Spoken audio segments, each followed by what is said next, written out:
So excited to have this opportunity to converse with Troy Hadeed. And Troy, well, first of all, it's so nice to meet you. And thank you so much for joining me today. How are you doing? Yeah, I'm good, I'm good. I woke up at 5 a.m. this morning. I taught a morning class. So I have to beat traffic in the morning. So I get into studio really early. So it's been an early start, but a beautiful day. Amazing. Yeah. And you're on the island of Trinidad, is that correct? Yeah, correct. Yeah. Wonderful. Can you tell me what traffic in Trinidad looks like? Oh man. Well, because I don't necessarily work at 8 to 4, I Hmm. kind of get to choose um hours at times. But you see, Trinidad is a developing nation. I rather say a developing nation than a third world nation. Um, and we have a lot of infrastructure problems, issues. Mm. So there are a lot of vehicles, and there are times in which those vehicles, I mean, we may not have, we do have one, maybe one or two, 3 lane, 4 lane highways. Yeah. You don't really get too much traffic on those highways, Yeah. but everywhere else is like 1, 2 lane like roads, and sometimes around the rush hour or Friday afternoons or whatever it is, it does get a bit congested. Yeah. Yeah, Interesting. I mean, I've never been to yeah, Trinidad and I've always wanted to go. I hear it's a really beautiful island. I guess yeah. I don't think of congested roadways. And like in my mind, I have this vision of this tropical island out in the Caribbean where, everyone's just kind of relaxed and chill. But it sounds like you guys even get stressed out over there sometimes driving around. Yeah, yeah, yeah. So, Trinidad it's a really special place. Mm, Um, Now even though I live just outside the city, and outside the city, there's not really all that much traffic at all. But our culture in Trinidad, it's very special in the sense that it's not what you think of a Caribbean island. It's not blue waters, white sand, martinis on the beach kind of vibes. Um, because we've had a lot of oil and gas mm, and a lot of fossil fuels. yeah. Our government and our nation never really pushed the whole tourism thing. Mm, So we're quite, I would say, one of the more developed islands of the Caribbean in the sense of industry yeah. and business and the city, whole city life. City is like you would find things like you would find in any normal city. Yeah.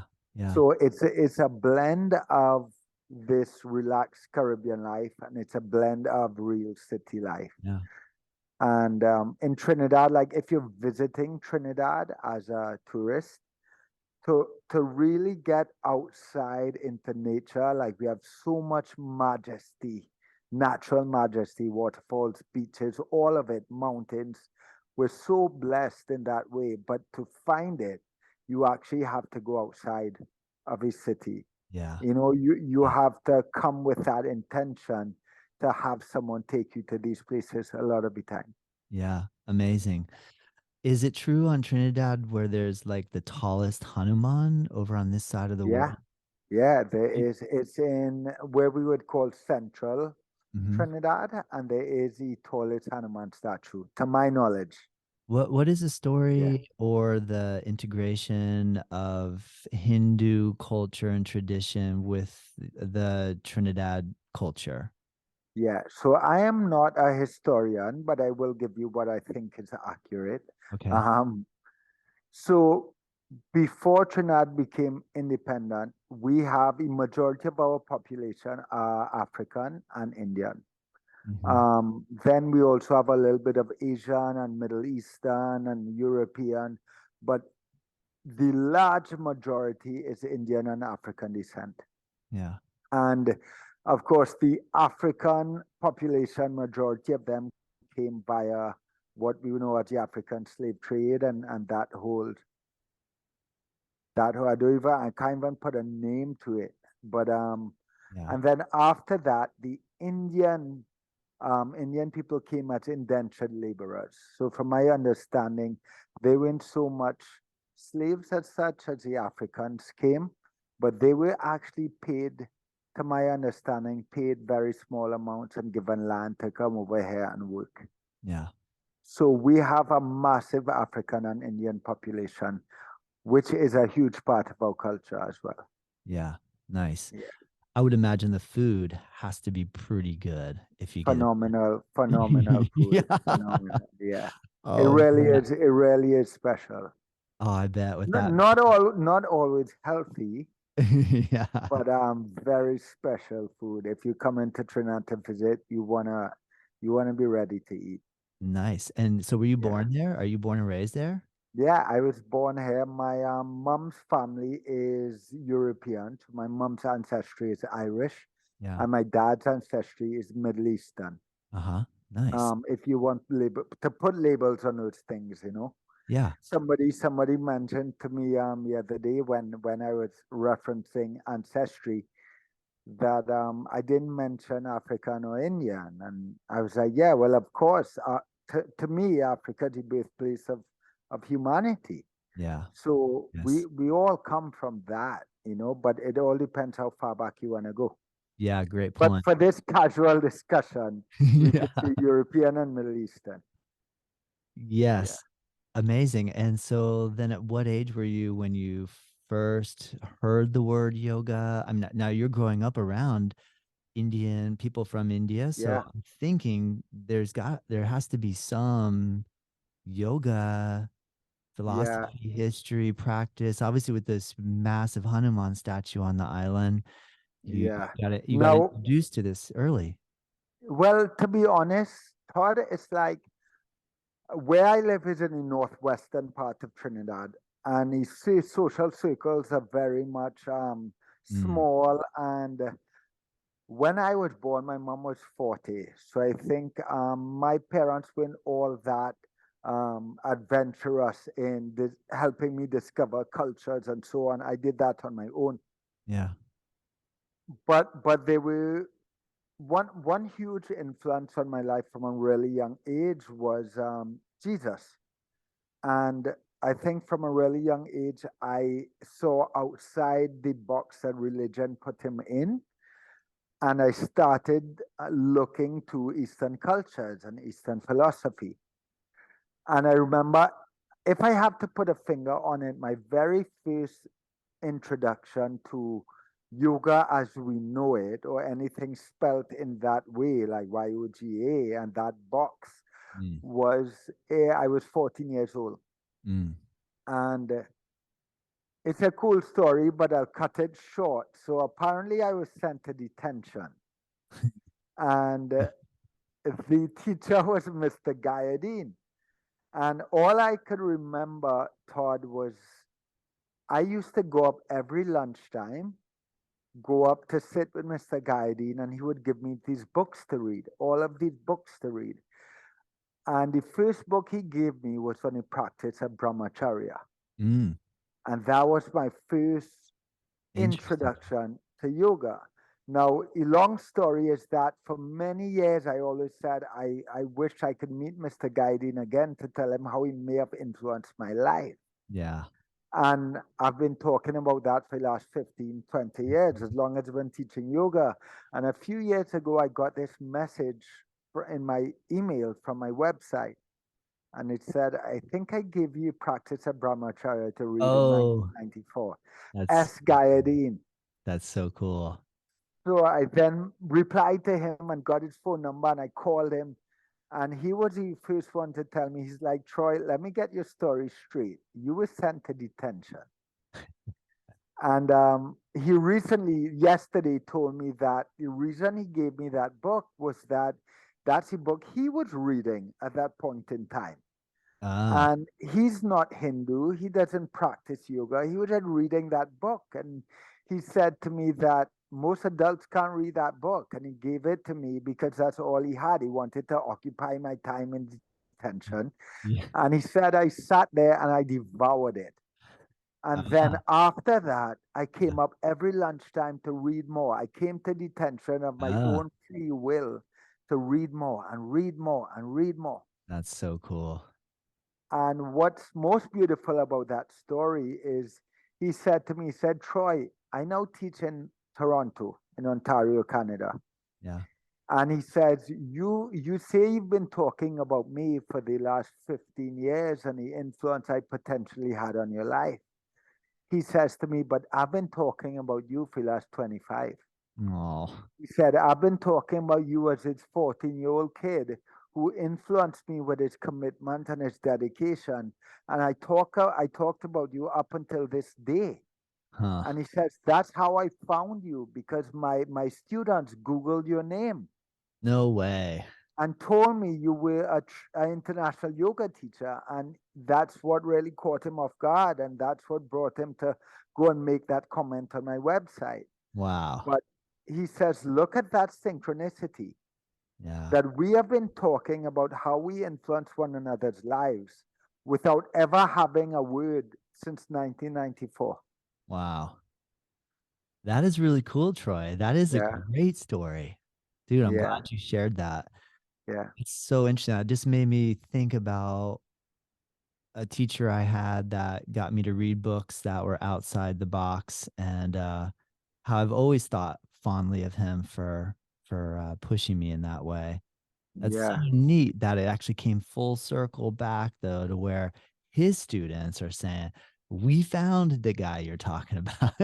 Yeah, yeah, yeah. It's so crazy. And That's that's I amazing. rem I remember when I graduated university, Todd, and I came back home from Tampa, and everybody would ask, "Well, what are you gonna do with your life? What are you gonna do? What are you Mhm. gonna do?" I was like, "Well, I'm gonna teach yoga." And they would ask, "Well, do you practice yoga?" I'd be like, "No, but Ah, I know I'm gonna teach yoga." wow. Where do you think that Um, came from? Obviously, this early introduction piqued your interest, but yeah, I mean, what type of degree did you come out of did you go to I University of South Florida in Tampa, or yeah, yeah, yeah, yeah, USF, University of Tampa, University of UT. Tampa. And so And what was your I study? did a yeah, sorry, I did a That's okay. degree in business and Spanish. Oh, I read on your website how you said I like almost like reluctantly did that, almost like Yeah, you wanted to do something else, but someone just said, no, if you're going to be serious, you got to be serious. And so you thought, yeah. "Okay, Well, or something." well, my dad. I come from a really conventional, pretty conventional family, Yeah. and we have a family business, and very, very kind of that kind of culture. Yeah. And I remember when I'm the youngest of three brothers. I'm 7 years the youngest. So I remember when my dad was sending me to school, I said, Dad, I'm not working in the family business. That's not even an option for me. So if you don't want to send me to school, it's cool. Don't. I understand. He said, No, I'm sending you to school no matter what. Don't worry about it. I said, All right, cool. So then I said, Well, I want to major in philosophy and writing. And he says, Absolutely not. He's like, I'm going to draw a line there and you're going to study business. But it's so funny, Todd, because I've been teaching yoga now for just over 15 years and 20 years since I graduated. Here I am, and I've just finished writing a book that pretty much is about philosophy Yeah. and No. it's about excavating the human experience. So, it really does all come right back around. Yeah. When you really feel a calling inside of you, you may step away from that for a moment to take another journey. And there's no way at 21 in my 20s I could have ever written a book I just finished writing. Yeah. Yeah. I needed to have those experiences and that journey I've had for the Yeah. last 20 years, you Yeah. know? I can't wait to read your book. Can you give me a little insight into like a little snippet of a story that it's in there? Sure, sure. Now, the book, it said there are a few funny stories in there. One I don't often tell is one about authenticity. Now, a book it's it's become a lot of things I did not want it to be. I didn't want it to be classified as self-help. I didn't want it to have images and pictures. I didn't want it to have a picture of me on the cover, which now it might. And it's because I didn't want it to have reflection questions, and now it has. So, it's been 4 years in the works, and it's quite a journey. So it's not a biography. It does have one or two stories and some memoirish stuff to it, but very much it is reflections on the human experience. Yeah. And it helps the reader really excavate what this human experience is about and how we can really show up from a place of love and what that looks like, what embodying love really looks like, because we talk a lot about love, and even in the practice of yoga we talk a lot about what it means to live yoga, and I think we just have a bit of a problem connecting the dots. Mm. I always say that we it seems that when we have a teaching or philosophy, we look at our lives and we shine a light on everywhere in our life that we embody that philosophy. Mm. And then we go and share it on social media and talk to our friends about it. Yeah. But that's not where our growth lies. Our growth lies in all the areas of our life where we don't embody that philosophy. Mm. You know, Yeah. and we need to excavate these teachings and ask, how does this apply to my life? Where am I not embodying this? Yes. So in this book, I share a lot of teachings and reflections, some of my own, some that I've picked up and then developed through my own experiences. And then I share experiences from my life and how they may have showed up. And maybe even areas where I did not embody these things, where I failed to. And Yes. then I flip it back on the reader to really invite them to ask questions, like really hard questions about how does it apply to my life. And to share a story with you, there was a time I believe this is in a chapter about narratives, where we write narratives and projections upon people and circumstances and experiences. And I went to fill up my truck with diesel. And after I filled up my truck, I pulled up in front of the convenience store. And then when I pulled up in front of the convenience store, I was on the phone with my girlfriend at the time. And if I remember correctly, it wasn't too pleasant of a conversation. It was somewhat in itself uneasy. And I saw this guy walking up in my rearview mirror, walking up to my car. And he resembled, or he fit the stereotype of many of the guys who lived around that gas station that would come and ask for money or ask for food or beg or whatever it is. Many of them who I have a relationship with. But when he was approaching my car, that's what I saw. I saw a guy coming to violate my private space and my peace and ask me for money. Now, I was on a phone and my windows were wound up and my car was running, and he comes and he knocks on my glass. So in my head, I'm like, dude, what is wrong with you? And I get, I borderline lose it. I start to wave my hands and like I kind of tell him off, and he just steps back and he stands up there and he looks at me.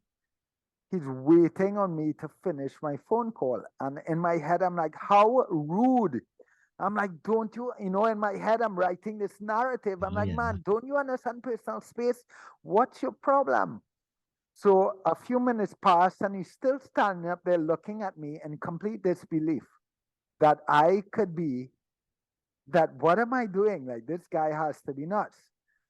So that's what he's thinking of me, that I'm disrespecting his, whatever he's there to you do, right? How dare I? So Yeah. anyway, I come off your phone call and I wind down the window and I proceed to, in a calm manner, but clearly agitated, I say to him, like, brother, I have no money today. I have no cash. I can't help you. You couldn't see I was on the phone. And he steps back and he looks at me. He's like, well, I just pulled up to fuel my car behind you, and you left the nozzle up on gas tank, on Yeah. the gas machine that fuels the gas. Yeah. He's like, and anybody could really come and run fuel gas on your credit card. Uh, So I was just coming to let you know. uh, And I was like, oh man, oh yeah. I was so embarrassed Yeah. and so humbled. Yeah. But Yeah. it's just such important That's a reminder great point. that Yeah, that we project on our experiences, we project on people, we project narratives and stories, and if we're not present, then we'll never really see what is actually happening. We're just gonna live out our projection of it. That's a great story, Troy. Yeah. Do you have a technique or like a trigger that you can use that when you know you might be in the narrative space of mind where you know that broken record narrative is going and you know you want to shift off it to be open? Do you have a certain practice or thing that you can do to help you start to look into that bigger picture and be open for something new? Yeah. Um, I think Todd, if you see it, at least for me, if you see the narrative that you're writing, if you see the projection, then it just it just takes a breath or two to realize that this is actually not what's happening. Yeah.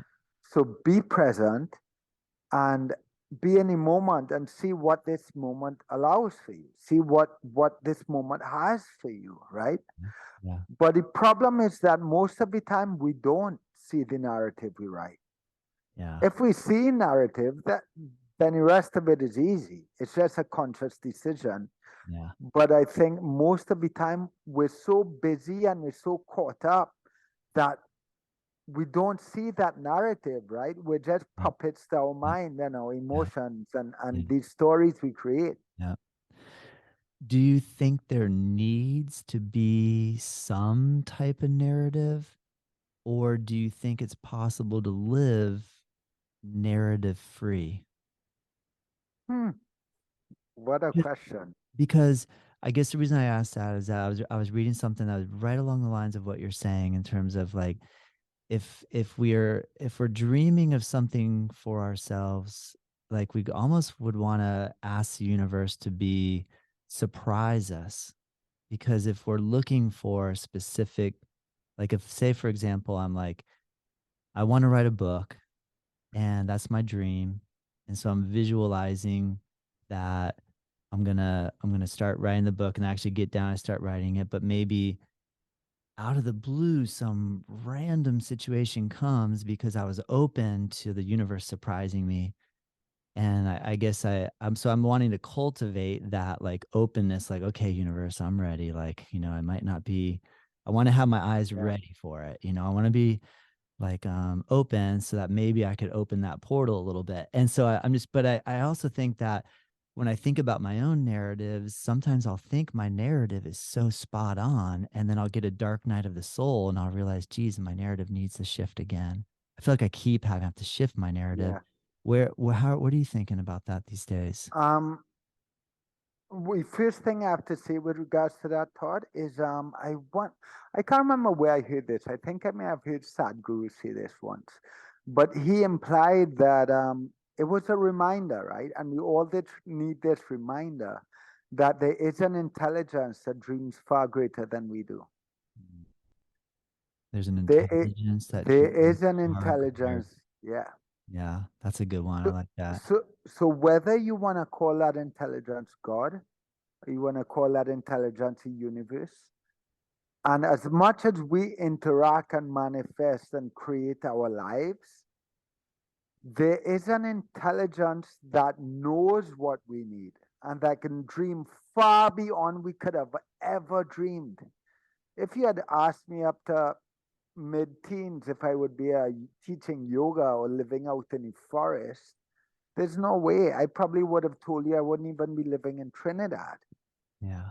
But I think if we're present in each and every moment and we're really not thinking, not living our lives thinking through our lives, but actually feeling and dialing into intuition, and we have the courage to follow that, I think every moment leads us to another moment, which begins to really weave a life ourselves that is far greater than we could have ever dreamed. A lot of the time when we start thinking what we want our lives to look like, what we want our lives to be, we create a very limited reality. Yeah. That's a good because point. we lock ourselves into a box. Yeah. Now, the other thing I want to say, Todd, is you asked about, is a narrative necessary? Mm. So much comes up for me when you ask that question. One of the other things that comes up is that we actually live in a narrative. The biggest narrative is what, and I won't get into it too much because I blab about it so much, but You the can biggest, you can go into it. You can blab away. I want to hear it. well, the biggest narrative is that my name is Troy and this is my body. Yeah. And you are Troy, you are Todd, and that is your body.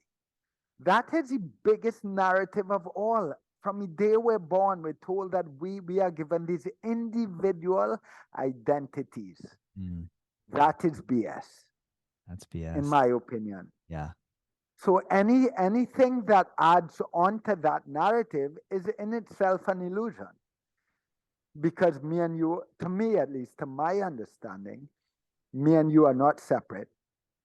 And I will exist when my body ceases to exist. I will continue to exist. The resonance and vibration of my words, actions, and deeds, the ways in which I have impacted the evolution of human consciousness, I live in that. My spirit lives in that. Yes. So that's the biggest narrative we have to dissolve, right? Yeah. And the other thing that comes to mind is somebody just messaged me today actually, and they heard me talking about faith and hope and the difference between the two. And we often talk about faith and hope as if they are both interchangeable, but they're not. They are completely not. I often like to say they're on the same team, but they are not the same. You see, hope is actually an absence of faith, right? So hope Mm. creates a space for uncertainty. It Mm. creates a space for doubt. It Mm. creates a space for worry. It's a not knowing. Yes. It's a dreaming but not knowing, right? That's a good point. Faith, on the other hand, faith is not that we're psychic. It's not that we know what's going to happen. That's not what faith is. I also like to point out faith is not tied to religion or God. We believe in a divinity. We believe in God because we had faith. Mm. Faith had to come first. Faith is a complete knowing that we are part of something greater, Yeah. that there is a larger intelligence that holds us all together. That's what faith is. So, what I'm getting at is this: if somebody can connect to what it means to have faith and deepen their relationship to that, then it's a lot easier to let go of our own narratives Mm. and allow that intelligence to guide us. Yeah. But we have to be paying attention at the same time. That's beautiful, Troy. That's a really profound point. If we lose our faith, have you ever lost your faith? Yeah, you're bringing up, you're making me tell all these stories now, Todd.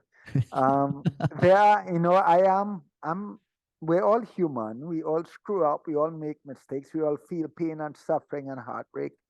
And when I think about faith, I think about one story. And one of my best friends, her name is Jade, and she currently runs our yoga studio. And I am very much involved in her family. She now is married to an amazing man and has a beautiful child who I consider like my own. And she's one of my best friends. But about 10 years ago, we dated for 3 years. And she broke my heart, and I was shattered. I was completely shattered. And I remember one day I had one of those days where I was just over it. I had enough of the world, and I just wanted to escape. And I went to this little secluded beach we have. Amazing beach, giant trees, forest. Anyway, I won't go there. Amazing beach. But I went into this little lifeguard booth, which was about 10 by 10, a very small kind of wooden shack, elevated wooden shack. This story's in my book too. And so I went into that 10 by 10 shack and I rolled out my yoga mat and I put on some kirtan music, Krishna Das, and I started practicing. Now, on my way into that lifeguard booth, I walked past a little girl and her mom, and they seemed like tourists. She was like 4 years old, and her mom. They were with a local lady that I had seen around. I didn't know her too well, but I'd seen her around. So I waved, and I went up in lifeguard booth to do yoga. Now, about 10 minutes into my practice, I come into upward facing dog, and I see this little girl standing in front of me. So upward facing dog, for listeners that might not know, on my hands, my chest is lifted, and I'm looking up with my legs on the floor behind me. And this little girl is standing there with the bluest eyes I've ever seen. So she's about 2 feet away from me, and she just looks at me. And so I go back, I continue my practice, a bit startled, but not wanting to startle her. I continue my practice, and then I come down and I try that. What she does is she starts walking around me in circles while I was doing yoga. She just walks around. Now, this lifeguard booth, I want to stress, is 10 by 10. It's not very big. Yeah. So she walks around me in circles, and then she sits in the corner of the lifeguard booth and she just looks at me do yoga. She looks at me practice. So I eventually come down to sit and I try to call her onto my mat to like come and sit and meditate, but she doesn't move. She had no desire to. So I'm like, okay, so I go back to doing yoga, to my practice. And she just sits there and looks at me practice. And I guess another 20 minutes or so must have passed, and in walks her mom. So now her mom sits down next to her. So now there's a grown woman and a little girl sitting about 4 feet off my mat looking at me do yoga. Very strange, very awkward. So I eventually come down and I say, well, I think her mom is there, so maybe she's more comfortable. So I stop practicing. I call them onto my mat, and they've come. So they come onto my mat. Three of us sit down on my yoga mat. We close our eyes. We sit in meditation. No words are spoken. I can't tell you how much time passed, but her mom, maybe about 10 minutes after, says something in French. I assume it's French, and I assume energetically it says to me that she's saying it's time to go. So let's go. So they get up, they wave, and they walk out the lifeguard booth. Now, the lifeguard booth has 2 flights of stairs. So they leave the lifeguard booth, wave goodbye. I go back to my practice. The story has a great ending. I'm getting to it, right? So I'm now in downward facing dog. In this little lifeguard booth, I come back into downward dog. So I'm looking between my feet, and I could see 2 flights of stairs, and I see the little girl and her mom walking down, and they've reached the bottom of the second staircase. And I can see her, and she pulls her hand out of her mom's hand. She turns around and she walks back up the staircase. And next thing I know, there are these 2 little feet standing underneath me. Sandy little feet standing under me while I'm in downward dog. And she leans over and she kisses me right here on my rib cage. Oh. Where I now have a tattoo. Oh. For anyone that's watching on YouTube. But I had to put that tattoo there, so I knew that actually happened. Yeah. Because I knew it was so surreal that it would be easy to discard it as a dream or imagination. So very shortly after, I had to get that in ink on my body so I would never forget. Now, what that meant to me, what that experience was to me, was that was God. That was God saying to me, yo, I got you. Like, I know it hurts right now. Yeah. But I got you. Trust me, I got you. Oh, man. And I call that kiss a kiss of faith. Oh, that's a great story. Yeah. I'm going to put something out there, Troy. Are you ready? Yeah, go for it. That little girl is going to hear this podcast. Yeah, well, her name is Anika. Oh, you already you figured all this out already. Yeah, Yeah, because what? So if you're listening and your name is Anika, I would love, love, love for you Oh, to reach out. oh, you remember And her name, but you haven't had. Yeah, could you? no, how I found out her name was that years later, I was leading a full moon live music yoga practice with like 200 people. And I saw that lady that I saw her and her mom with, that local lady. And I didn't really know her name, but I know her face. I've seen her around. So I approached her and I was like, "You remember that day many years ago when I saw you in a beach? It's called Macquarie." She said, "Yes." I was like, "There was a little girl with you." And I gave her a story. She's like, "Yeah, that little girl is named after me. Her name is Anika." Mm-hmm. So that's how I know that little girl's name is Anika. Wow, this is But cool. That's cool, Troy. yeah, I know. yeah, I mean, just after you tell me the story about your teacher in the book, and one of his students finally come around, like how classic. If yeah. Anika somehow writes us a message and says, "That was me." Yeah. Oh, she will. She will. She She will. will. She's got to be And connected even somehow. if she, She's telling the story to somebody. I was in Trinidad with my mom on vacation. Here's this yogi practicing in a little lifeguard hut on the beach. I've never seen anything like it. She's probably some crazy yogini somewhere. very She's possibly. probably meditating somewhere right now. So what you're doing right now, Todd, is you are actually unknowingly unraveling a plot for my second book as you speak. Yeah, dude, I'm telling you, right? Well, yeah, so when I was in high school growing up, there was this guy that I met that was from Barbados. He was a Rastaman. And What's his he name? his name was, well, he went his English name was Jay, and his Rasta name was Baba. And Yeah. I, he I was very curious because growing up in Florida, we have lots of really great reggae music situations to go to, and so I got drawn into Yeah. reggae really early and just loving the vibration of that music.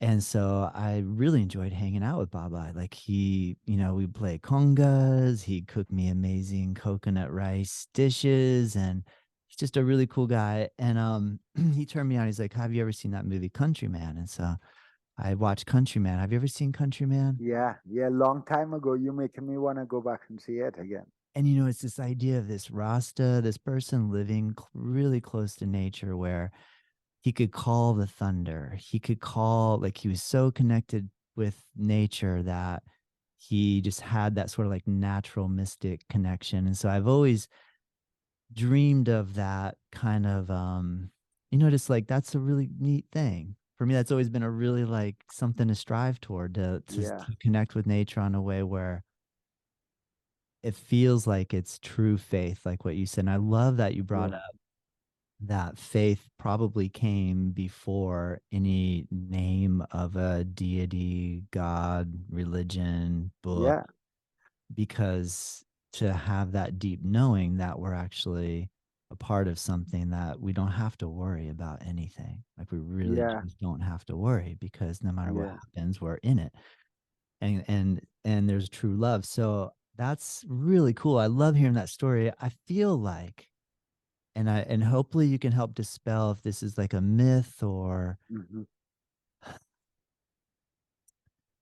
why when I think of like the Caribbean islands and stuff, I feel like there's like a little bit more of some sort of magic like that, like appreciation and or want for connection with that natural mystic vibe, versus when I'm in like that more kind of city outside of nature vibe. And I love the fact you've already prefaced that Trinidad has this incredible balance of country and city life, where Yeah. it has both. What are you observing in terms of like, do you feel like you could fall into city life and forget about connection to nature really easy there? Yeah. You Yeah. are Yeah. there I've got, lots of signs everywhere that keep you connected to nature? Like what? man, Todd, unfortunately, I think anywhere you go, especially in Trinidad, there are so many people who live in these cities and don't really venture out into nature. Now, with that said, there are also many people who actually can't, because the ability to go out into nature and to go and walk through a forest, or I live in a forest, but that's a privilege.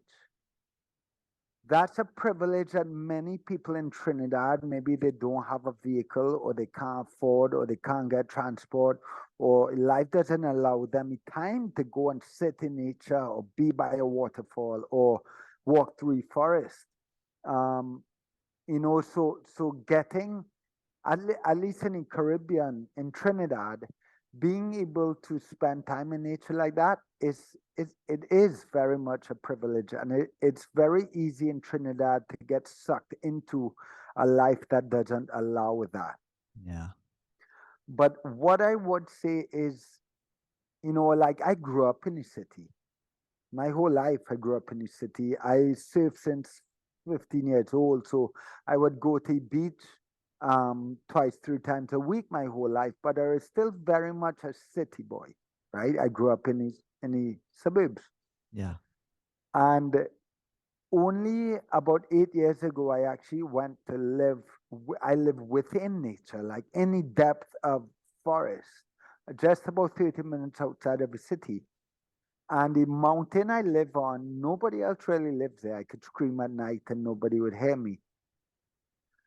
But I'll tell you something that is undoubted for me, it is without question, is that nature has a resonance, it has a vibration that transfers to us if we spend time in nature. I would even go as far to say that there is an intelligence, and it starts to shift your way of thinking. It starts to shift you even on a molecular level. And I remember recently in an interview on BBC where they had some scientists saying this, that they have now proven that being immersed in nature, the sounds, the sights, the colors of nature actually begins to shift someone on a molecular level. Mm. Now, in the Caribbean, I think most islands are so small that you're surrounded by ocean. So in a sense, you're surrounded by nature. Trinidad is one of the bigger islands with bigger cities. Like it would take about 4 hours to drive north to south, Yeah. and it would take about 3 hours to drive east to west, You're right? right. Yeah. So it's a lot easier in Trinidad to lose that connection to nature. Yeah. Sense. That makes sense. Oh, I can't wait to come visit you, Troy. I really want to come visit. I've always Yeah. wanted to go to Trinidad. I've always wanted to see that massive Hanuman, and Yeah. I've always wanted to eat the food and just hang out. That sounds so cool.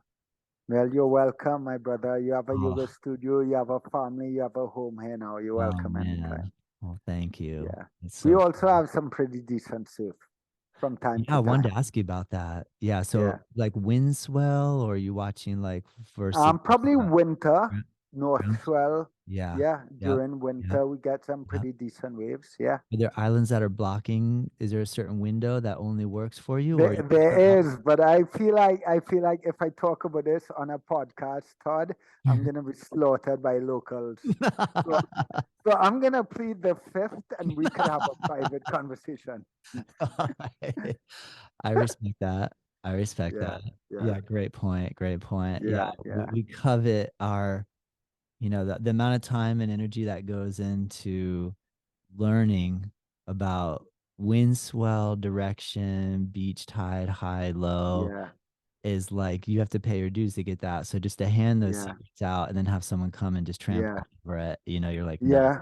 It's almost What I would say though is, I think for us, one of our blessings in disguise is that our waves generally are not very good. But on a very rare occasion, they yeah, get really good, like got it. blow mind good. Got But it. that lack of consistency Yeah. is what generally keeps people from, like, you would travel and surf in Barbados. You wouldn't necessarily travel to Trinidad and Tobago unless you knew this was going to be 100% on, Yeah. and that's not very often the case in Trinidad. Yeah. All right. Yeah, Cool. That makes sense. Florida is so similar too. yeah, But I bet Trinidad has to get better than Florida. I'm sorry. You have to have different little coves and angles and like little points and little yeah, reefs and beaches. There's got to be a little more topography that would feed variation, I would imagine. yeah. We get a lot of breeze, a lot of Yeah. east and north breeze, Yeah. and yeah, we have good surf, but the surf is also 2 hours out of the city. All right. Got it. So, Got and it. we don't generally have like webcams and stuff. Yeah. Yeah. So a lot of the time you drive 2 hours to realize it's complete rubbish, and then you Yep. have to drive, you You- surf rubbish for an hour, and then you drive 2 hours back home. Got it. So it's not a really encouraging surf environment. Yeah. I see. Yeah. How has your yoga practice evolved in relation to the youthfulness of like, really pushing and going for it to you're very young obviously, but like has it evolved and shifted according to your body and are you making shifts for that? Yeah. For me, thank God personally, right now I'm 43. Thanks for calling me young. I do think I'm young. I think I feel like I'm in my 20s. Yeah. But being 43, Todd, I have to say I am stronger and fitter than I have ever been in my entire life. Nice. So I still very much rock my practice, my asana practice. But what I would say is, even though I can do all the crazy postures and the handstands and all of that stuff, the energy intention in which I do them is very different. It's Yeah. very different. I think for anyone who embarks on a yoga journey, or even as a teacher in the beginning, there's almost this fascination with these postures, or what you would think is advanced practice being all these crazy postures. And it's really not. All of that stuff is really meaningless. And I think I was fortunate to have teachers that would help me recognize and learn that the depth of yoga practice is not in what you can do, it's in how you do it. Yeah. It's in the grace, the intimacy, the intention with which you move, how you move through your yoga practice, your relationship to breath.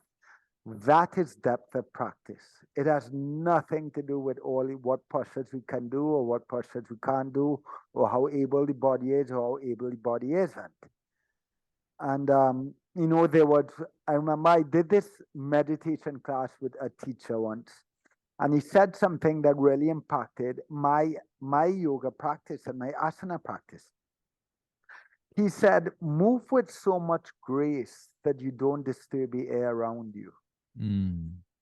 And he was just teaching meditation. He was teaching moving your hand from your lap to your forehead. Yeah. But I was like, well, why don't I take that into my asana practice, into Yeah. sun salutations? Like, if the practice of yoga is a moving meditation, then what more embodiment of union than to be one with the air around you, to move with that much grace Mm. that you barely disturb the air around you. Oh, I like that. Yeah. Did you move any air around today or were you Yeah, able yeah. Yeah, to? yeah. Absolutely. I practiced this morning. When I have to teach in the morning, like I said, I have to beat traffic. So I come in like 2.5 hours before I teach, and I get a practice in the morning, which for me, practicing first thing is just amazing. Is this yoga studio in the city? Yeah, yeah, it So is. you're We closed for a year and we just reopened about 2 months ago. So it is very much in a city. And one of the reasons we chose to reopen it is, one, because we got a really amazing opportunity we couldn't turn down, but also because, I could see such a need for it.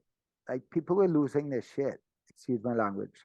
But people were just, after COVID and everything, there was just so much anxiety and so much numbing and so much avoidance.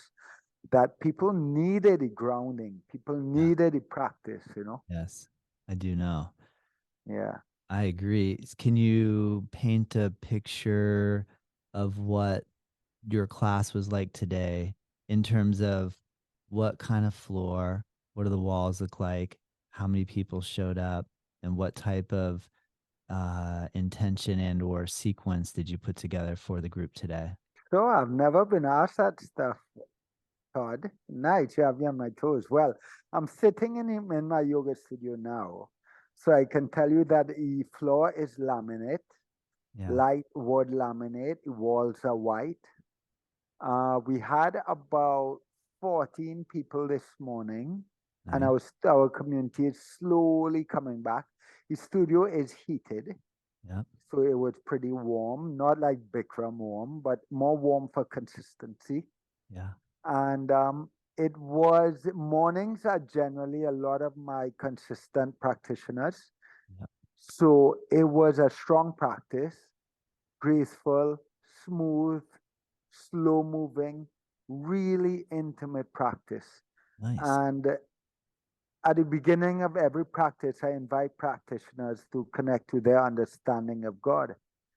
And I invite them to bring God into the room and bring prayer into the room. And this morning, everyone would have the opportunity to set their own intentions and prayers. But collectively, we just ask that our yoga practice can influence how we live our lives and help us show up from a place of more compassion, love, and understanding. And we offered up our practice for anyone who was suffering from any form of hardship, heartbreak, loss, oppression, suffering in any way that they could be touched by our practice. Nice. Yeah, Very cool. It made me yeah. think because if you're living 30 minutes away from the studio in a mount on a mountain where you can yell and no one can hear you, I was wondering if you had Wi-Fi and if we were doing this conversation on the mountain or if you're in the city, do you have Wi-Fi and these modern luxuries where you live? Yeah, I do. I have Wi-Fi. I have Yes. hot water. It's not high-speed Wi-Fi, but I have Wi-Fi, I have hot water, I have Yeah. electricity. Cool. I mean, I've been living there for probably about 9 years now. Wow. But for the first 6 years, I lived in a tree house. So Nice. then I did not have No, Wi-Fi. no hot water in the treehouse. I know. No hot water. No, no, no. It was a very different kind of living. And That's the countryman living right there. yeah, yeah, yeah. That was a different kind of living. But about four, after I owned a hemp store in Trinidad for about 7 years.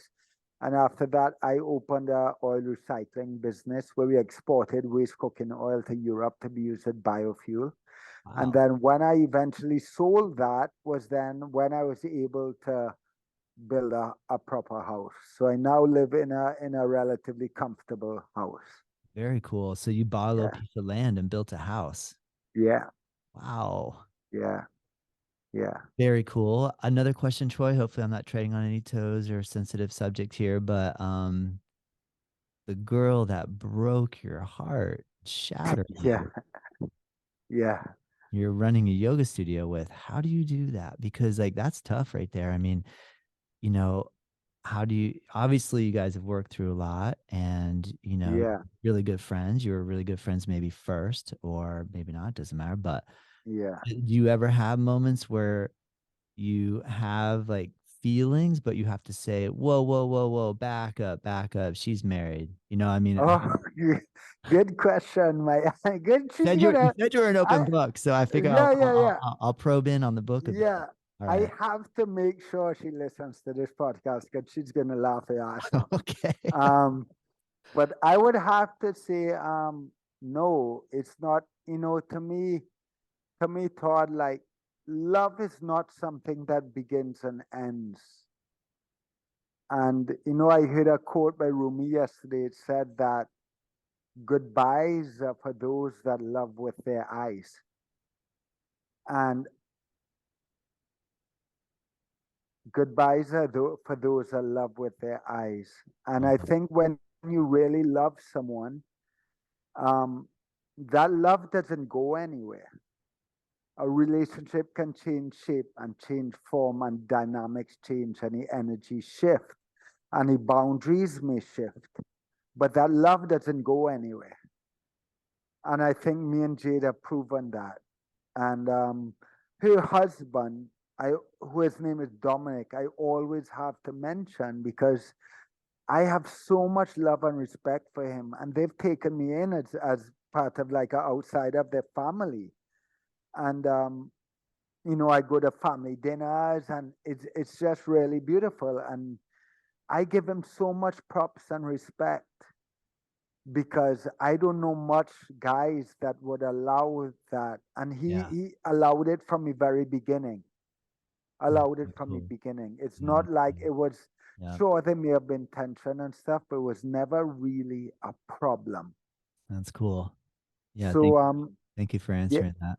yeah, it's a very beautiful dynamic, and I think to answer your question, do I have those feelings come up again? No, because I love Jade and I will always love Jade. I know she'll always love me, and I love Dominic and I love her family, but love doesn't have to be locked into a box of being romantic or otherwise, Yeah. you Great know? answer. Good answer. Yeah. Each morning I get these emails from a podcast group. So they always like give me ideas and keep me up to date with like, what things are happening.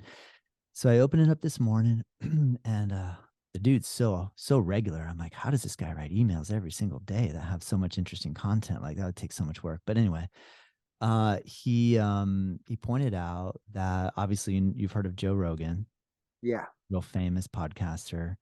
And he I guess so have you heard of Chat GPT? Have you heard Yeah. of that? All right. So Yeah. for those that aren't familiar with that are listening, Chat GPT allows for us to type in any sort of subject line or word into a box, and then the AI will write a story for us off of all the information that's compiled in the internet. And it's kind of eerie how good it is. And you hit the reset button and it'll write a completely different paragraph. So apparently, uh, AI has been able to use voice recognition. And so this human being created a AI generated chat GPT Joe Rogan.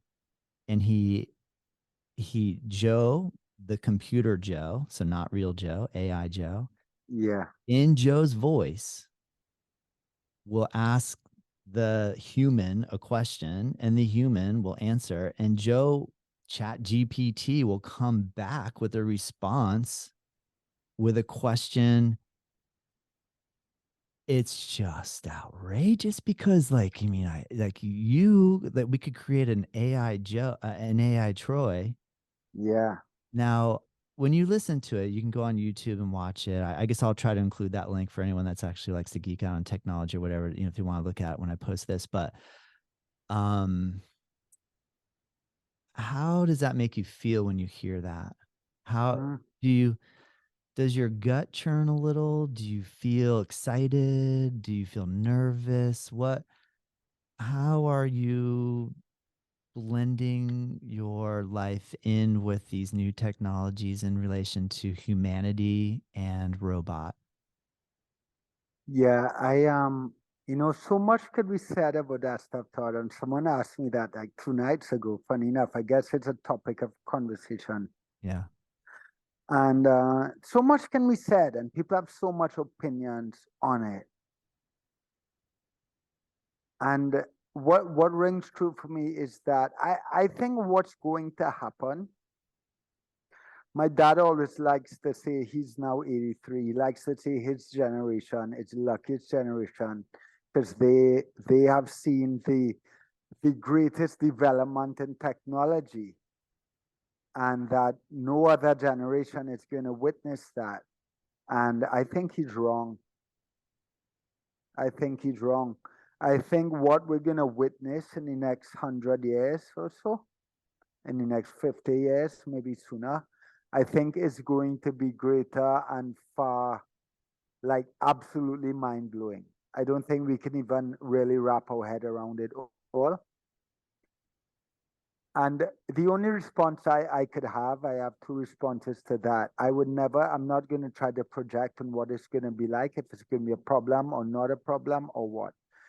But I will say that I heard there's an author, I think his name is Yuval Harari, he wrote in a book, Sapiens. Yeah, I read I that. heard him say in an interview once that as long as something is possible, it is natural. That we are not separate from nature, we are part of nature. And as long as something is possible, it is natural, it is part of nature. He also went further to say that not everything that is natural is good. You have hurricanes, you have earthquakes, you have volcanoes, you have plagues, you have disease. All of these things are natural. That there is a cycle there's again an intelligence. Like sometimes I sit down on my balcony surrounded by hummingbirds in the forest, and I have to ask the question, I'm like, what the hell is this? What is a human experience? Like we have no clue. There's no one who has ever lived that can answer that question.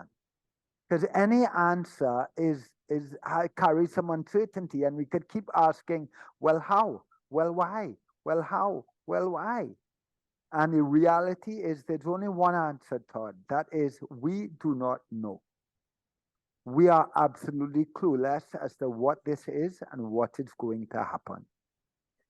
So for me, it's just that we're part of nature, one day at a time, one moment at a time. But what makes me comfortable is my faith that I am not my body and I am part of a large intelligence.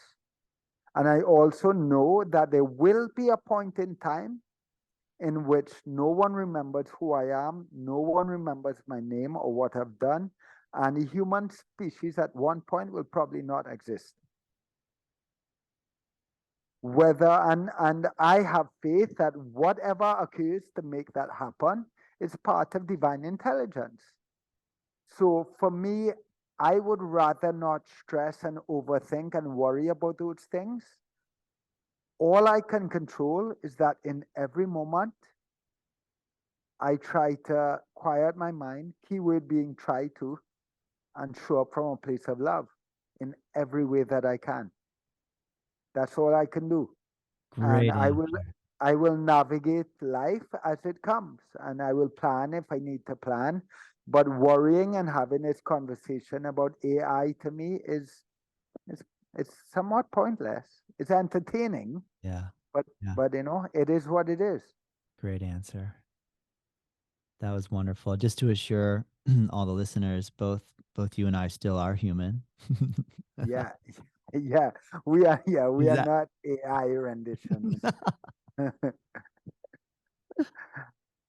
and then you're Yeah, right. Maybe being an AI rendition would be yeah. I oh mean, God, let's not even go there. I know, yeah, yeah. I mean, yeah, I can see thought like yeah, that's not a world I would really like to live in yeah, yeah, personally. yeah, yeah, If I had kids, which at this moment I don't, um, it's not a world I would want them to grow up in. yeah, yeah. But who knows? I'm pretty sure that hundreds of years ago, somebody living in that world would say they would have never wanted TVs and internets and Mm, cell phones. And yeah. Yeah, like imagine there's going to be people, some guy in Florida will be talking to some guy in Trinidad through a box that is connected to the entire world and they can communicate and just, they would have said, there's just no freaking way. There's just yeah, no way. I just got to find somewhere for my horse to eat. And we just got to get from here to over there. There's just that, it would just seem yeah, so, the world we live in already would seem so yeah, futuristic Jetson type of existence. And yet, but I think it's important to bring it up because a lot of times we're kind of going about our day just going, "God, why am I so confused? Like, what's going on? Like, why am I having a hard time with this and a hard time with that? And why is this so yeah, challenging? I mean, the technological advances are happening at such a fast pace. So I don't know. I just, that's why I think yoga is such an amazing yeah, philosophy, practice, way to put our focus on something that says like, let's be human and feel our humanity and like really live it and enjoy it. And well, that's cool, Troy. Yeah. Oh, sorry, I'm trying to think like what direction to bring you down. Where can we go? Where Well, can we go? what I could Where say is can we this. go? Yeah. What is really interesting when we talk about this and we talk about yoga and we talk about being part of something bigger, right? Yeah. The practice of yoga to me, Todd, is about dissolving the obsession with this individual identity. Mm. You know, yoga is often is spoken of as yoking or joining, right? Yeah. Which I'm sure you, anybody who's dove into yoga philosophy knows that yoga means to yoke or to join. And I'm sure you've heard of a teacher called Osho, Yes. right? So I remember reading a book once on yoga by Osho, and Osho would pretty much said that yoga is BS. He said because you can't join what was never separate. Mm. So he says that yoga is not, to my understanding, is what he's saying is that yoga is not a joining. It's a realization of our connectedness. It's a realization of our connectivity. Yeah. I can see. And Yeah. and you know, a few things in my yoga practice really shifted for me that were huge. And one of them was understanding the power of the extension of breath. You know, yoga these days is practiced so fast and so aerobic. It's so disconnected. It's the furthest thing from mindful. And it's so important to begin to extend the breath, right? Hatha yoga is breath extension. It is pranayama. And there was something that shifted within me when I began to understand one, the anatomy of breath and how it actually worked, which I learned to breathe at 27 years old. Then I began to discover I could feel the shift in my practice and my body when I started to really extend my breath and move very slowly. And I could almost feel that I was more connected to God. I could feel that God was in the room. God was in my practice. And then something brought me to look up the word spirit, and I discovered that the origins of the word spirit, it comes from the Latin word spiritus, which means to breathe. So it then began to land for me that, wow, there is divine intelligence in the air we breathe. That God lives, whatever you call God, it lives in the air we breathe. That we are living embodiments of prayer, that we are so much more connected than we could ever imagine. And we are part of something so much bigger. And I have come to believe, not, let me rephrase, I have come to know, I know without any doubt that there is intelligence and consciousness that is transferred in the breath. And it shifts something within us. It reminds us that we are not our individual bodies. It reminds us that we are part of something greater. And it prepares us to serve that something greater. Mm. That was a Yeah. great direction to go down right there. Thank you. Yeah. Yeah. Thought I'll grab it. Reeling it back in. Yeah. Like as you were talking, I was like, oh man, I'm breathing some God in right now. Yeah. Yeah. Yeah. I always say, sometimes I feel I have to stop using this analogy because I think people will take it the wrong way. Mm. But I often imagine it's like God Okay. is making love to us 23,000 times a day. And most of the time, we're not even paying attention, Mm.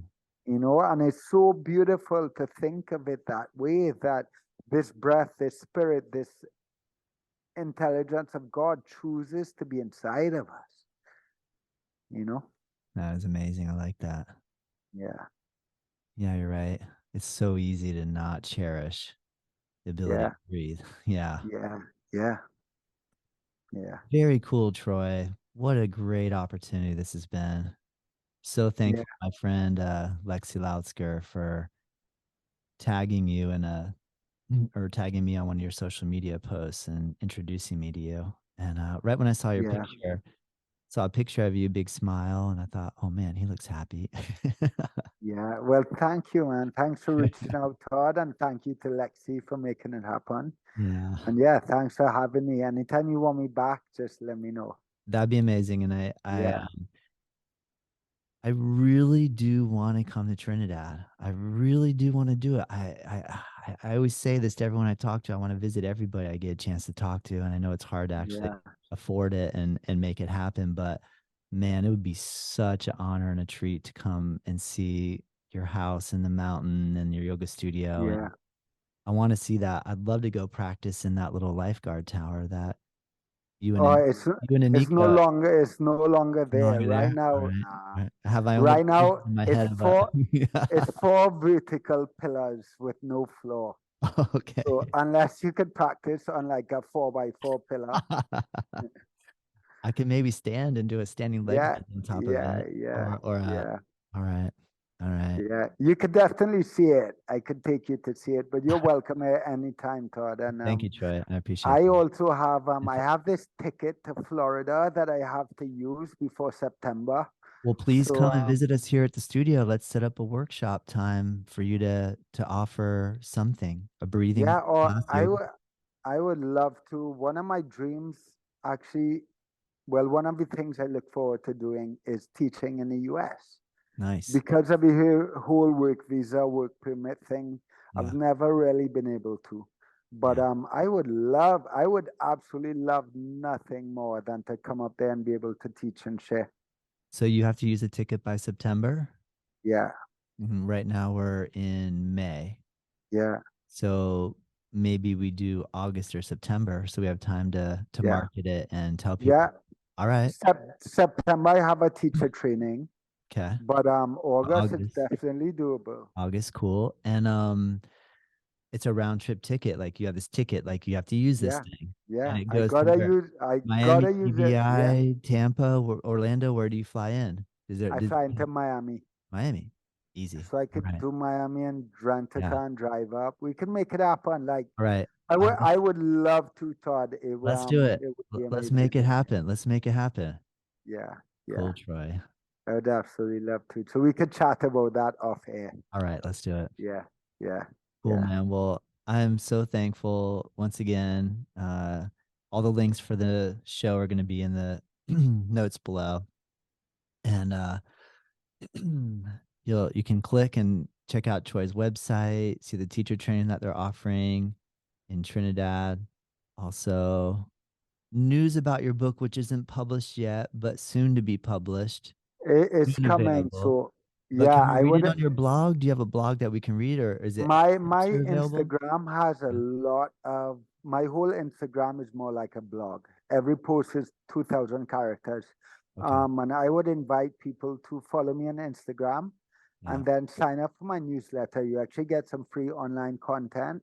Yeah. But if you go to troyali.com, sign up for that newsletter, you'll be first to know when that book drops.